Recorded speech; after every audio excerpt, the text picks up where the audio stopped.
Bismillahirrahmanirrahim. Assalamualaikum warahmatullahi wabarakatuh. Saudaraku, muslimi dan muslimat dimanapun berada, kembali kita berjumpa untuk ngaji, belajar hadis Nabi Muhammad SAW. Alhamdulillah, wassalatu wassalamu ala rasulillah amma ba'dah. Kesempatan yang berbahagia ini, mari kita melanjutkan ngaji kita tentang pesan-pesan Nabi Muhammad SAW, bab zakat dan sedekah. Judul pagi hari ini adalah anjuran dari Rasulullah SAW untuk memimpin dengan dewasa dan adil.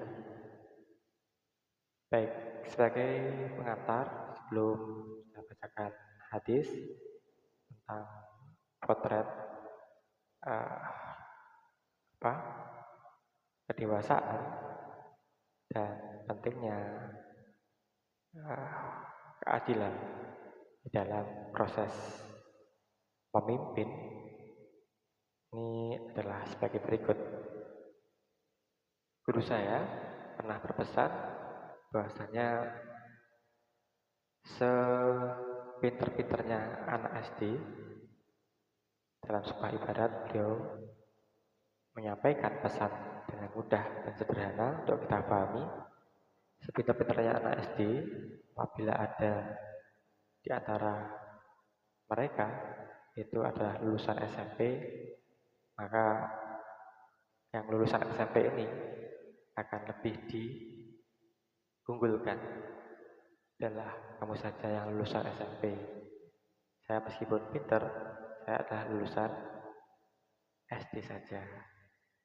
Nah, berikutnya, sepandai-pandainya lulusan SMP, kalau dalam kelompok itu ada yang lulusan SMA, yang lulusan SMP akan menyampaikan, adalah Anda saja yang lulusan SMA. Saya ini meskipun pandai, saya hanya lulusan SMP. Selanjutnya, yang lulusan SMA, yang meskipun pandai, juara ini itu, ketika di kelompok itu ada yang sarjana lulusan S1, maka yang lulusan SMA ini akan mengatakan, sudahlah, yang lulusan sarjana saja, saya hanya lulusan SMA. Nah, ini satu ibarat sederhana bagi kita, pesan yang mendalam dapat kita peroleh sebagai pengantar sebelum pembacaan hadis ini. Bahasanya kedewasaan ini mempengaruhi pola berpikir, kematangan, berbicara tentang pengalaman hidup, kemampuan memimpin, pengetahuan agama, dan juga kredibilitas, integritas. Ini sejalan dengan berumurnya seseorang, sejalan dengan bertambahnya usia seseorang, maka pelajaran hidup ini diperoleh semakin banyak. Maka tidak salah apabila kita memilih pemimpin atau kepemimpinan ini berdasarkan kedewasaan berpikir dan juga keadilan. Ya, saudaraku muslimin dan muslimat dimanapun berada. Baik, mari kita baca berikut ini. Bismillahirrahmanirrahim. Hadatsana Qutaibah bin Sa'id, hadatsana Abdul Wahid an Umarah ibnu Qaqqa, hadatsana Abdurrahman ibnu Abi Nu'am qala sami'tu Aba Sa'id al-Khudri yaqula fa'asa Ali ibnu Abi Thalib ila Rasulillah sallallahu alaihi wasallam minal Yaman bi zahabatin fi adib mahruj lam tuhassil min turabiha qala faqasamaha baina arba'ati nafar baina Uyainah ibnu Hisn wal A'ra ibnu Habis wa Zaid al-Khail wa Rabi' imma Alqamah ibnu Ulasah wa imma Amir ibnu Tufail. Faqala rajulun min ashabihi kunna nahnu ahaqqu bihadza min haula. Qala fabalagha dzalika Nabi sallallahu alaihi wasallam faqala manu ala tu'manuni wa ana amin man fis samai ya'tini khabarus sama sabahan wa masa'an. Qala faqama rajulun ghairun al-ainain musbiful wajh natain nasizun jabhatin hasulahatin malhu ra'sihi musyammarun al-izan. Faqala ya Rasulullah ittaqullah. Faqala wailak awalastu ahaqqu ahlil ardi ayyattaqillah. Faqala summa wala rajulun. Faqala Khalid ibn Walid ya Rasulullah ala ajrib unukah. Faqala la la'allahu yakuna yusalli. Faqala Khalid wa kam min musalli yaqulu bilisanihi ma laysa fi qalbi. Faqala Rasulullah sallallahu alaihi wasallam inni lam umir an ankuba an qulubin nasi wala ashqa butunahum. Qala summa nadhara ilaihi wa huwa muqaffi. Faqala innahu yahruju min ti'ti hadzal qaum yatluna kitaballahi radban wa yujawiz hanajirahum yamrukuna minad dini kama yamruku syah minar rimayah. Qala adunhu qala la in adrakhum la aqtulannahum qatlas samud. Ya, hadis yang cukup panjang. Artinya, telah menceritakan kepada kami Qutaibah bin Sa'id telah menceritakan kepada kami Abdul Wahid dari Umarah bin Qa'qa telah menceritakan kepada kami Abdurrahman bin Abu Nu'am. Dia berkata telah mendengar Abu Sa'id al-Khudri. Dia berkata Ali bin Abu Thalib telah mengirim emas yang diletakkan dalam tas yang kotor pada Rasulullah SAW dari Yaman. Kemudian Rasulullah SAW bagian kepada 4 perang, yakni Uyainah bin Hisham, Al-Aqra' bin Habis, dan Zaid al-Khalil. Sedangkan yang keempat adalah Alqamah bin Ulasah atau Amir bin Tufail. Mereka adalah orang yang sedang dibujuk hatinya, belum memeluk Islam, dan diharapkan keislaman mereka oleh Rasulullah SAW dengan dibagikan kepada mereka harta rampasan perang, harta zakat. Maka ada seorang sahabat yang mengatakan, nahnu ahaqqu min haula, bahwa kami lebih berhak atas pemberian itu daripada mereka, orang-orang yang disebutkan tadi. Maka beliau pun bersabda, mengapa kalian tidak mempercayaiku? Padahal aku adalah kepercayaan menghuni langit dan aku selalu mendapatkan berita langit setiap saat. Abu Sa'id berkata, lalu seorang laki-laki dengan ciri-ciri bermata cekung, pipi bagian atas menonjol, jenggotnya lebat, rambutnya pendek dan pakaiannya dising-singkan, berkata dia, ya Rasulullah, ittaqillah, bertakwalah kepada Allah. Maka dia menjawab, wailaka, sungguh celaka engkau, bukankah aku ini penduduk bumi yang paling bertakwa kepada Allah? Kemudian laki-laki tersebut berpaling. Lalu Khalid bin Walid berkata, ya Rasulullah, izinkan aku untuk menunggal lehernya. Beliau bersabda, jangan, mungkin dia sholat. Khalid berkata, banyak orang sholat, hanya lisannya yang berucap, tapi hatinya tidak. Rasulullah SAW bersabda, aku tidak diperintahkan untuk melihat hati manusia dan tidak diperintahkan untuk membedah perut mereka. Rasulullah SAW kemudian melihat orang itu, dia bersabda, akan keluar dari keturunan orang ini sekelompok orang yang baca kitab Allah di lisan, namun tidak melewati tenggorokan mereka. Mereka melesat dari agama, bagaimana panah melesat tembus dari hewan sasaran. Jika aku menjumpai mereka, akan membunuh mereka, bagaimana hukuman yang dijatuhkan untuk kaum Samud. Riwayat Ahmad 10.585, Bukhari Muslim 4.004. Baik, apa yang bisa kita petik hikmah dari hadis ini?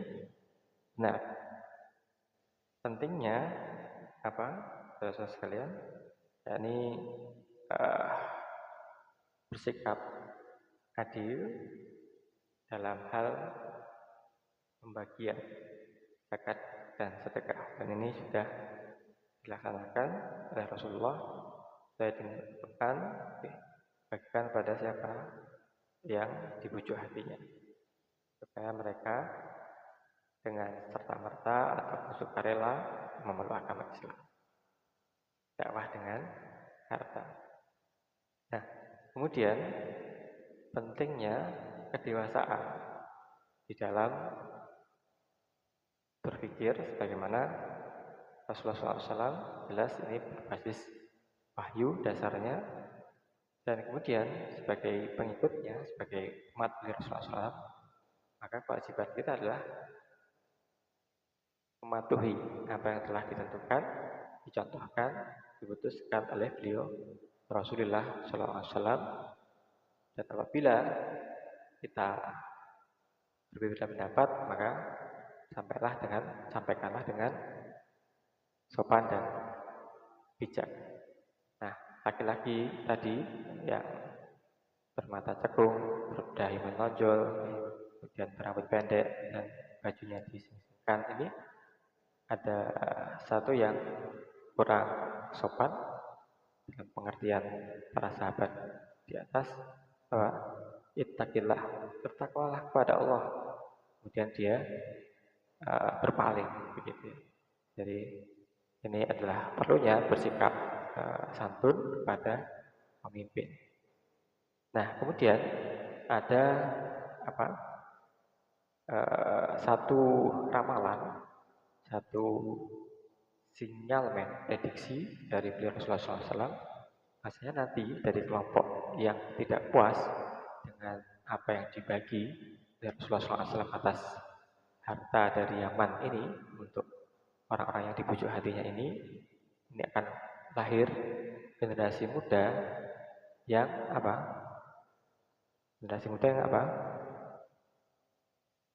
yang membaca Al-Qur'annya bagus bacaannya, tapi tidak resapi maknanya, tidak baca Quran angan-angan sama maknanya, tapi hanya bisa baca Al-Qur'an dengan bacaan yang luar biasa bagus, sholat yang luar biasa rajin, tapi tidak berdampak dalam bahasa sekarang adalah pendidikan berdampak. Nah, mereka ibaratnya keluar dari agama ini, dari intinya ajaran agama adalah bagaimana sholat kita ini berdampak pada perilaku harian kita, bagaimana bacaan Al-Quran kita ini berdampak kepada sikap dan perilaku kita dalam kehidupan. Nah, apabila tidak berdampak, maka inilah akibatnya akan ada garis keras Islam, suku pendek Islam yang kelompok radikal. Na'udzubillah summa na'udzubillah. Nah, inilah saudaraku, apa yang bisa kita ambil hikmah sesungguhnya dari hadis ini adalah pentingnya usia dewasa atau kematangan berpikir di dalam kita memimpin atau memilih seorang pemimpin. Para nabi ini diangkat menjadi nabi, biasanya usianya adalah 40 tahun. Nah, usia ini adalah menunjukkan satu kedewasaan dan kematangan yang dikaitkan dengan kematangan mental emosional. Seorang nabi yang lebih tua memiliki pengalaman hidup yang lebih luas yang dapat membantunya memahami berbagai tantangan dan kebutuhan umat manusia. Mengalami banyak duka-duka di interaksi dengan berbagai lapisan masyarakat, dapat memberikan perspektif berharga. Pengalaman ini memungkinkan seorang pemimpin, seorang nabi untuk lebih empati, memahami berbagai situasi yang dihadapi umatnya. Jadi pentingnya usia ini adalah terkait dengan pengalaman hidup yang banyak, interaksi dengan berbagai lapisan, sehingga lebih care, lebih realistis, lebih telaten, lebih ngopeni begitu dengan umatnya. juga kemampuan berpikir spiritual, sosial jika orang yang sudah dewasa ini sudah teruji. Demikian halnya dengan pengetahuan agama, praktek keagamaan, jika usia sudah 40 tahun, ini sudah banyak hal yang dikerjakan, praktek-praktek keagamaan pun sudah bervariasi yang dihadapi. Dan juga kredibilitas. Kredibilitas seorang yang usianya 40 tahun, ini lebih dipercayai dan lebih menghormati individu yang dianggap lebih matang dan berpengalaman. Meskipun usia bukan faktor terpenting, perlu diingat bahwasanya pengangkatan seorang nabi adalah prerogatif Allah. Usia adalah satu aspek yang dipertimbangkan. Allah memilih siapapun yang dikehendaki tanpa memandang usianya asalkan memenuhi syarat-syarat yang ditetapkan. Saudaraku muslim dan muslimah di mana berada. Nah, dari hadis ini tadi yang pertama menjawab latar belakang bahwasanya usia adalah kematangan, kedewasaan dan juga perilaku adil ini lebih dekat aqrabu littaqwa. Bahasanya adil itu lebih dekat dengan ketakwaan. Nah, inilah sejarah kelompok radikal di dalam agama Islam yang bermula dari Zulkhuwaisirah yang protes Nabi Muhammad SAW terkait dengan pembagian harta yang dikirimkan oleh Ali bin Abi Thalib dari Yaman. Bahasanya ini penanda munculnya kaum Khawarij sejak era Rasulullah Muhammad SAW. Ya, di mana Rasulullah SAW bagikan banyak harta kepada orang-orang yang dibujuk hatinya. Nah, saudaraku muslimin dan muslimat dimanapun berada, inilah salah satu ciri identifikasi kaum takfiri Khawarij yang bermula dari sahabat yang juga sholat ya namanya Abdullah bin Zulkhuwaisirah digambarkan sebagai laki-laki yang solih. Berbagai riwayat menggambarkan laki Bani Tamim ini satu klan dengan Muhammad Abdul Wahab At-Tamimi dengan ciri khas cekung matanya, menonjol tulang pipi dahinya, lebat jenggotnya, plontos kepalanya, dan cingkrang celananya. Dari jenis laki-laki ini nanti akan lahir ahli ibadah yang membasahi bibir mereka dengan bacaan Al-Quran. Banyak yang mungkin diantara keturunan Zulkhuwaisirah ini yang ahli Al-Quran. Bacaannya bagus, qura', bahkan mungkin hafid Al-Quran, dikenal sebagai qura'. Ibadah mereka pun tekun, tangannya kapalan, dahinya kapalan, karena saking rajinnya beribadah. Di antara kedua matanya dapat tanda bekas sujud. Baita ainaihi asarus sujud. Bacaan kalian, menurut Rasulullah SAW, tidak ada apa-apanya dibandingkan bacaan mereka. Salat kalian, tidak ada apa-apanya dibandingkan salat mereka. Puasa kalian, tidak ada apa-apanya dibandingkan puasa mereka. Masya Allah. Jadi, orang yang bacaannya Quran bagus, orang yang salatnya tekun, orang yang rajin puasa, tapi tidak berdampak. Jadikan orang yang santun, yang ramah, orang yang adil, yang bijaksana. Ya. Berikutnya, yang ketiga, kesalahan ini sirna karena mereka merasa paling soleh. Mereka baca Al-Quran, menyangka Al-Quran hujah yang langsung diperuntukkan bagi mereka. Padahal hujah Al-Quran dijelaskan oleh Nabi Muhammad SAW, para sahabat dan ulama yang ahli ilmu, mereka sebagai yang menunjukkan bagaimana Al-Quran itu sesungguhnya di dalam penerapannya, yakni Rasulullah, yakni para sahabat, yakni para ulama. Jadi bukan Al-Quran langsung difahami, ditelan mentah-mentah bahasanya seperti apa, perintah seperti apa, tapi tanpa melihat bagaimana Rasulullah menerapkannya, para sahabat menyampaikannya, dan para ulama memahaminya sesuai dengan konteks zaman ini. Mereka melewati semua itu dan berlaku ketentuan ini untuk mereka. Yuqra'una al-Qur'an yahsabuna annahu lahum wa hum alaihim. Mereka baca Al-Quran dan mengira bahasanya Al-Quran itu langsung diturunkan untuk mereka. Ya. Mereka lah sebeluk-beluk makhluk. Syarru khalqullah, kata Ibnu Umar, mereka adalah seburuk-buruk makhluk ciptaan Allah. Dalam sebuah riwayat hadis Imam Ahmad berkata Rasulullah SAW pernah menyuruh para sahabat utama Abu Bakar, Umar, Ali untuk membunuh laki-laki yang kondang ibadahnya tetapi ujub dengan ibadahnya. Jadi orang yang beribadahnya bagus, kemudian dia sombong dengan ibadahnya itu. Mereka juga merasa paling benar dan mengukui pendapat sendiri.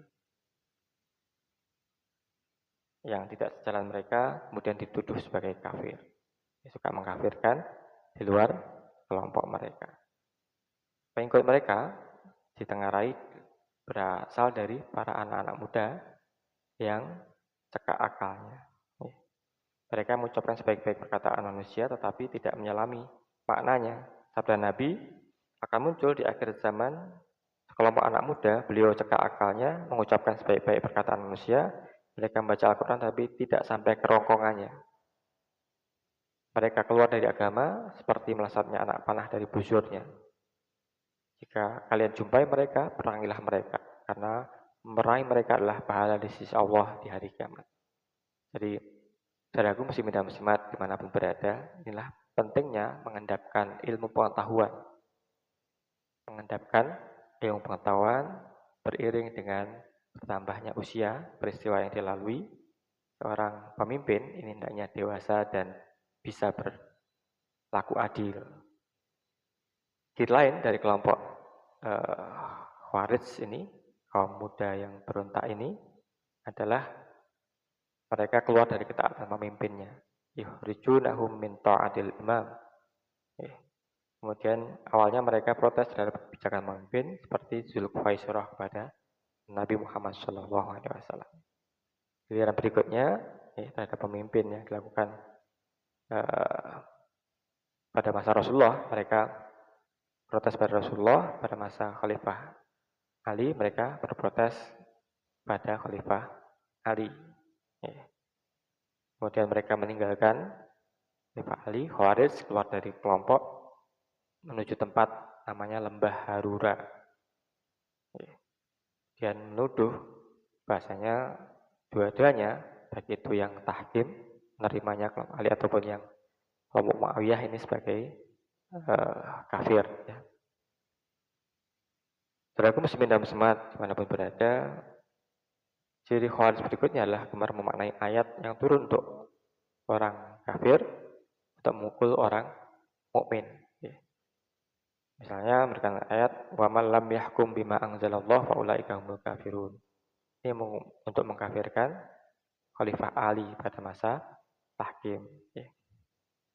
Saudaraku muslimin dan muslimat dimanapun berada, kemudian Khalifah Ali karamallahu wajhah ini dengan enteng menjawab bahwasanya apa-apa yang disampaikan oleh kaum muda yang pemberontak yang mengkafirkan selain kelompok mereka ini apa disampaikan Khalifah Ali ini kalimatun haq yuradu biha al-batil.